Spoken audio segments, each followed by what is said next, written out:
Picture this.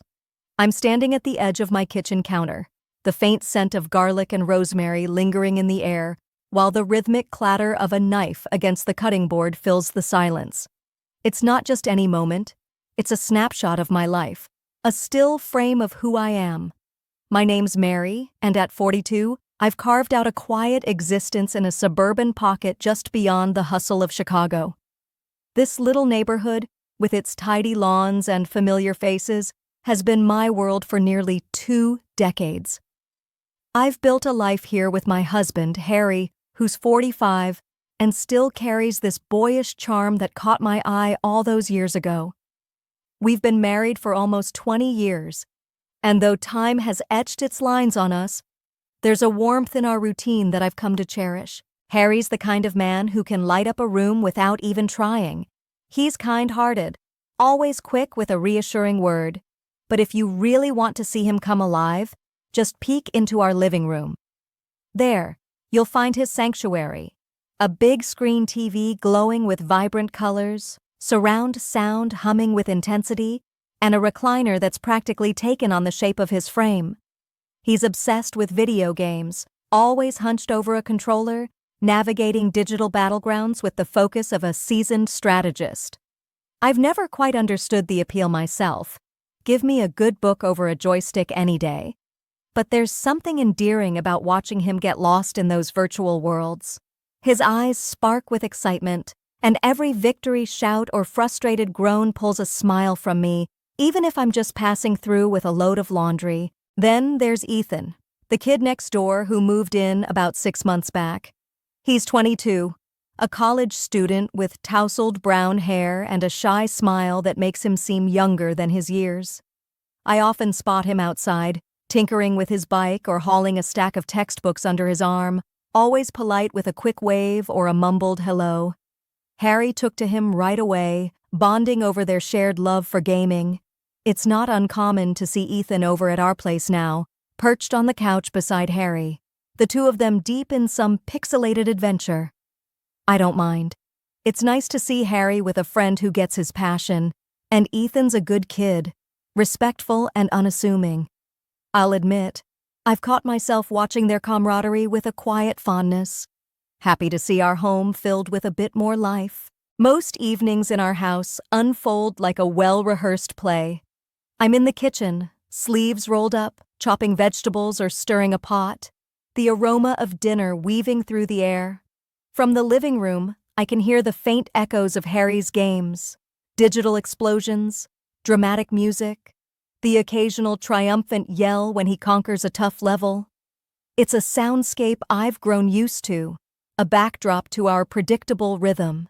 It's a lazy Saturday afternoon, the kind where the sunlight spills through the windows in soft, golden patches, and the world outside seems to slow down just a bit. I'm in the kitchen, humming to myself as I arrange a tray of snacks for the boys. There's a big bowl of salty chips, a smaller one with creamy dip, and a couple of ice-cold sodas sweating beads of condensation on the counter. I figured it's just another casual hangout, nothing out of the ordinary. Harry had invited Ethan over for a gaming session earlier, and I'm happy to play the host, keeping their energy up with some munchies while they battle it out on the screen. I balance the tray carefully as I make my way to the living room, the familiar sounds of their playful rivalry growing louder with each step. Pushing through the doorway, I'm greeted by the sight I've come to expect. Harry sprawled in his favorite recliner, controller gripped tight, his face lit up with a mix of focus and mischief as he tosses taunts across the room. "Come on, man, you're eating my dust!" He laughs, his voice booming over the revving engines blasting from the TV. Ethan's on the couch, legs crossed, leaning forward with a grin as he tries to match Harry's pace. His fingers fumble a bit on the controller, and he lets out a frustrated chuckle, shaking his head. "Just wait, I'm catching up," he shoots back. The big screen flashes with vibrant streaks of color, cars zooming through a digital racetrack, the sound of screeching tires and roaring motors filling the space. I set the tray down on the coffee table with a little clink, catching Harry's eye for a moment. He flashes me that warm, familiar wink of his, a silent thanks that still makes my heart flutter after all these years. "You're the best, babe," he says, his tone light but genuine. I smile back, brushing a strand of hair behind my ear, ready to slip back to the kitchen and let them have their fun. But as I turn to go, I feel something. A subtle shift, like a current in the air. My gaze catches Ethan's, and for a split second, his eyes linger on me longer than they should. I'm just in a simple blouse and jeans, nothing flashy or out of the ordinary, but there's a flicker in his expression I can't quite read. Is it curiosity? Something deeper, maybe? My cheeks warm slightly, a flush creeping up as I tell myself I'm imagining things. He's just a kid, after all, barely out of his teens. But then I notice Harry. From the corner of my eye, I see him watching us, that subtle smirk tugging at the edge of his mouth. It's not his usual playful grin. There's something else there, something knowing, almost calculated. My stomach does a little flip, an uneasy feeling settling in as I stand there, caught between their gazes. The room feels smaller all of a sudden, and I'm hyper-aware of every sound, every movement. I shake off the odd tension and head back to the kitchen, my mind still buzzing with that fleeting moment. I'm barely at the counter, wiping my hands on a dish towel, when Harry calls out to me, his voice casual but with an edge I can't quite place. "Hey Mary, can you come here for a sec?" I turn, curious, and see him standing in the doorway, gesturing for me to join him away from the living room. My heart skips a beat, not sure what this is about, but I nod and follow him, the clatter of Ethan's controller still echoing faintly behind us. In the kitchen, Harry pulls me aside, his hand lightly on my arm as he leans in close. His voice drops to a conspiratorial whisper, barely audible over the hum of the fridge. "I saw how Ethan was looking at you back there," he murmurs, his eyes locking onto mine with an intensity that catches me off guard. And I gotta admit, it got me thinking. My breath hitches, a mix of confusion and unease swirling in my chest. What is he getting at? Before I can ask, he continues, his tone steady, but loaded with something I can't decipher. "Why don't you take the lead with him? Flirt a bit, see how he reacts, test the waters." My jaw drops, and for a moment, I'm sure I've misheard him. My mind reels, a storm of emotions crashing through me. Shock, embarrassment, and, if I'm honest, a strange flicker of excitement I don't want to acknowledge. I stare at Harry, searching his face for any sign that this is some kind of twisted joke, but his expression is dead serious, his eyes almost daring me to say yes. I open my mouth to protest, to laugh it off, but the words don't come. Part of me wants to bolt, to pretend this conversation never happened, but another part, a quieter, more reckless part, is curious. What would happen if I played along? How far could this go before it's too much? My pulse races as I wrestle with myself, the kitchen suddenly feeling too warm, too small. Finally, after what feels like an eternity, I give a small, hesitant nod, more out of that dangerous curiosity than any real conviction. "Okay," I whisper, barely believing the word as it leaves my lips. Harry's smirk returns, subtle but triumphant, and he gives my arm a reassuring squeeze before stepping back. "Just have a little fun," he says, then turns to head back to the living room, leaving me standing there, my thoughts a tangled mess. I take a deep breath, trying to steady myself, but my heart is pounding so hard I'm sure it's audible. I smooth my blouse, tucking a strand of hair behind my ear, and follow him, each step feeling heavier than the last. Back in the living room, the TV is still blaring with the sounds of their game, but the air feels different now, charged with something unspoken. I spot Ethan on the couch, his focus on the screen, oblivious to the storm brewing inside me. I hesitate for just a second before walking over, my movements deliberate as I sit down next to him, closer than I normally would, close enough that our thighs brush slightly. My skin prickles at the contact, and I force a casual smile as I reach for a spare controller on the coffee table. "Mind if I join in for a round?" I ask, my voice lighter than I feel, hoping it masks the nervous tremor beneath. Ethan glances at me, startled, his cheeks already tinting pink. Sure, yeah," he stammers, his fingers faltering on his own controller. I shift slightly, pretending to adjust my grip on the device, and let my free hand rest lightly on his stomach, just above the hem of his t-shirt. The warmth of his skin seeps through the thin fabric, and I can feel the subtle rise and fall of his breath quicken under my touch. I look up, meeting his eyes, and see the confusion and something else. Something raw, flicker in them. His gaze darts away from mine, flickering nervously toward Harry, who's still in his recliner, watching us with that same unreadable smirk. My chest tightens, a knot of anxiety and anticipation twisting inside me as I try to keep my composure. The game on the screen continues to flash and roar, but it's like background noise now, drowned out by the pounding in my ears. I'm caught in this moment, teetering on the edge of something I can't quite name, my hand still resting on Ethan, feeling the heat of him through his shirt. Every second stretches out, heavy and suffocating, as I wait for someone, anyone, to break the tension. Then Harry's voice slices through the charged silence, sharp and deliberate, making my heart lurch. "Go on, Mary. Don't hold back. Show Ethan a little closer attention, right there on the couch.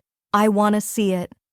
His words hit me like a physical blow, raw and unfiltered, leaving no room for misinterpretation.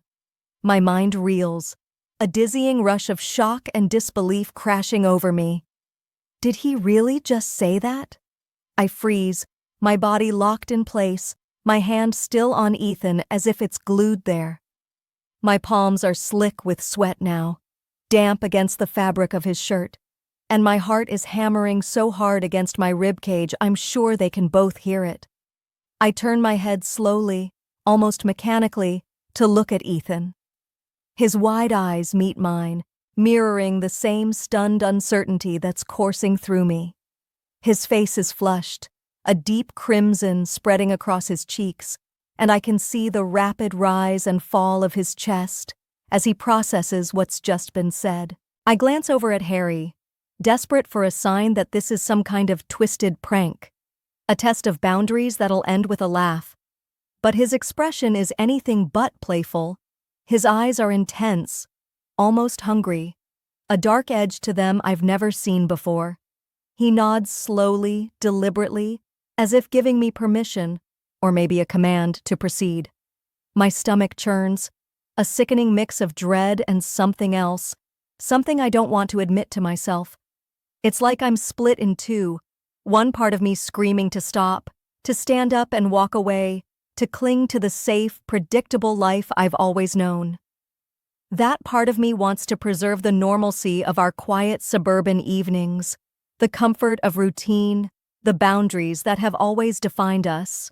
But there's another part, a darker, more reckless side, that's caught up in the heat of this moment. It's whispering to me, tempting me with the thrill of the forbidden, the rush of stepping over a line I've never dared to cross. My mind is a battlefield, torn between right and wrong, safety and danger, loyalty and desire. Ethan stammers something under his breath, a jumbled mess of words I can't make out, his voice shaky and overwhelmed. He doesn't pull away, though, doesn't shift from under my touch, and that only adds to the storm inside me. Is he waiting for me to decide? Is he as conflicted as I am? I can feel the weight of his uncertainty, the way his body tenses beneath my hand. But there's a part of him that seems to be holding still, almost expectant. My breath catches in my throat, and I realize I'm trembling, my fingers twitching slightly against him. The room feels like it's shrinking around us, the walls closing in, the air thick with unspoken tension. The faint hum of the paused game on the TV is the only sound now, a low buzz that seems to vibrate through the silence, amplifying every tiny movement, every ragged breath. I move before I can stop myself, my actions slow and deliberate, as if I'm watching myself from outside my own body. I lean closer to Ethan, my shoulder brushing against his, the scent of his cologne, something faint and clean, mixing with the nervous heat radiating off him. My hand slides just a fraction higher on his torso, a tentative gesture, testing the waters of this dangerous game. His breath hitches audibly, a sharp intake that sends a jolt through me, and I can feel the tension in Ethan's body, the way his muscles tighten under my fingertips, as if he's caught between pulling away and leaning in. My heart is a wild drum in my chest, each beat echoing in my ears as I inch closer, my breath mingling with his. The living room, once a place of mundane comfort, now feels like a stage, every shadow and flicker of light from the paused game on the screen casting a surreal glow over us. I'm hyper-aware of Harry's presence, his steady gaze from the recliner burning into me, guiding this moment with an unspoken authority that both unnerves and compels me. I let my hand drift further, tracing a slow path along Ethan's side, feeling the warmth of his skin through the thin fabric of his shirt. It's like touching fire, a heat that sears through my hesitation and ignites something primal within me. My fingers linger, hesitant yet curious, as I tilt my head to meet his gaze. His eyes are wide, a storm of confusion and something deeper swirling in their depths. But he doesn't move away. Instead, his breath quickens, a shallow rhythm that matches the erratic pace of my own. The air between us crackles, electric and heavy, as I close the distance, my lips brushing against his in a tentative, almost questioning touch. It's a spark that sets off a wildfire, and suddenly, we're caught in a moment that defies every boundary I've ever known. The warmth of Ethan's touch is overwhelming, a rush of sensation that floods my senses.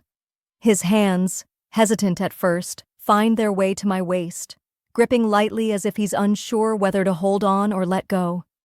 My skin tingles under his fingers, every point of contact amplified in the stillness of the room. The couch beneath us creaks softly, a quiet reminder of where we are, but it's drowned out by the sound of my own pulse thundering in my ears. I can feel the texture of his breath against my cheek, warm and uneven, as we navigate this uncharted territory together. It's awkward, yes, but there's an undeniable current pulling us closer, a connection that feels both wrong and intoxicatingly right in the same breath. From the corner of my eye, I sense Harry watching, his presence a constant weight in the room. I can hear his breathing, slow and deliberate, almost like he's orchestrating this scene, a silent director reveling in the unfolding drama. It's unsettling, the way his gaze seems to pierce through the haze of the moment, but it also fuels a strange sense of liberation within me. I'm caught in a whirlwind of emotions. Guilt gnaws at the edges of my mind, whispering reminders of the life I've built, the vows I've made. Yet there's an exhilaration I can't deny, a thrill in stepping beyond the lines I've always drawn for myself. It's as if I've shed a layer of who I thought I was, standing raw and exposed in this forbidden dance. Time slows to a crawl, each second stretching into eternity. Every brush of skin, every shared glance feels magnified, like we're moving through a dream where the rules of reality no longer apply. I can feel the roughness of Ethan's stubble against my jaw, the slight tremble in his touch as he mirrors my uncertainty, yet neither of us pulls back. We're both trapped in the surreal weight of this moment, carried by a tide we can't, or won't, resist. The living room fades into a blur, the paused game on the TV a distant hum, as the world narrows to just the space between us, the heat and the unspoken questions hanging in the air. When it's over, a heavy silence falls over us, thick and suffocating. I pull back slowly, my breath still ragged, my hands trembling as I smoothed the fabric of my blouse, trying to anchor myself back to some semblance of normalcy. Ethan sits there, his chest rising and falling rapidly, his eyes fixed on the floor as if he can't bear to meet my gaze. I don't blame him. I can barely look at him myself. The reality of what just happened crashes over me like a cold wave, dousing the fire. The days after that night in the living room felt like stepping into a different reality, one where the familiar walls of my home held secrets I never imagined they'd keep. I'm Mary, and I've been wrestling with the echoes of what transpired, trying to make sense of how my quiet suburban life twisted into something so complicated. The air in our house shifted, like a subtle undercurrent that everyone could feel but no one dared to name. It wasn't just a one-time lapse in judgment, it became a silent agreement, a new rhythm we all started to dance to without ever speaking the steps aloud. Ethan started coming over more often, almost every weekend, under the pretense of gaming sessions with Harry. But we all knew it was more than that. I'd catch him lingering in the doorway, his once shy smile now carrying a hint of something bolder, something that made my pulse quicken despite myself. He'd plop down on the couch with a controller in hand, tossing casual banter at Harry, but his eyes would find mine across the room, holding a question I wasn't sure I could answer. And Harry seemed to thrive on this unspoken game. He'd welcome Ethan with that same boyish grin, but there was a glint in his eye, a quiet satisfaction as he watched this strange dynamic unfold under our roof. Harry's creativity seemed to know no bounds in the weeks that followed. He started coming up with new games for the three of us, scenarios that pushed the edges of what I thought I was capable of. One Saturday night, he suggested a role-playing setup, casting us in characters from some medieval fantasy world he'd pulled from one of his video games. I was draped in a makeshift cloak from an old curtain, playing the part of a mysterious traveler, while Ethan was some kind of rogue, and Harry, of course, took on the role of the cunning lord pulling the strings. The living room transformed into a stage, the flickering light of a few candles casting shadows as we acted out this elaborate tale. But beneath the playful dialogue and exaggerated gestures, there was a tension, a current of something deeper that made every word feel loaded, every glance a step closer to a line we'd already crossed. Another time, Harry brought out props, simple things like a scarf and a set of old keys, but he wove them into a narrative that had us navigating a pretend heist. I remember the way my hands shook as I tied the scarf around Ethan's wrists, playing along with the story of him being captured, while Harry watched from his recliner, his voice low and encouraging as he directed the scene. It wasn't about the objects or the plot. It was about the way our breaths hitched, the way our eyes locked in silent understanding of what this really meant. Each of these moments felt like a test, a dare to see how far we'd go, and I found myself caught between the rush of it all and a gnawing unease that whispered in the back of my mind. I've changed in ways I never expected. At first, I was drowning in guilt, replaying that initial moment over and over, questioning how I let myself fall into this. But as the weekends passed, I started to adapt. There's a part of me that's grown accustomed to this strange arrangement, even finding a thrill in the way it shakes up the monotony of my days. I catch myself anticipating Ethan's arrival, wondering what Harry will dream up next, feeling a spark of excitement at the thought of stepping into this hidden world we've created. Yet, there's still a piece of me that wrestles with the weight of it all. I lie awake at night, staring at the ceiling, wondering where this path leads. Is this just a fleeting escape, or are we building something that could shatter everything I've known? Ethan's changed, too. He's not the timid neighbor kid anymore, the one who could barely string a sentence together without blushing. There's a confidence in him now, a quiet assurance in the way he carries himself when he's here. He'll laugh a little louder, hold my gaze a little longer, and sometimes when Harry's not looking, there's a touch, a brush of his hand against mine as we. Don't forget to subscribe, like, and comment if you enjoyed this story. This will help us create more engaging stories for you.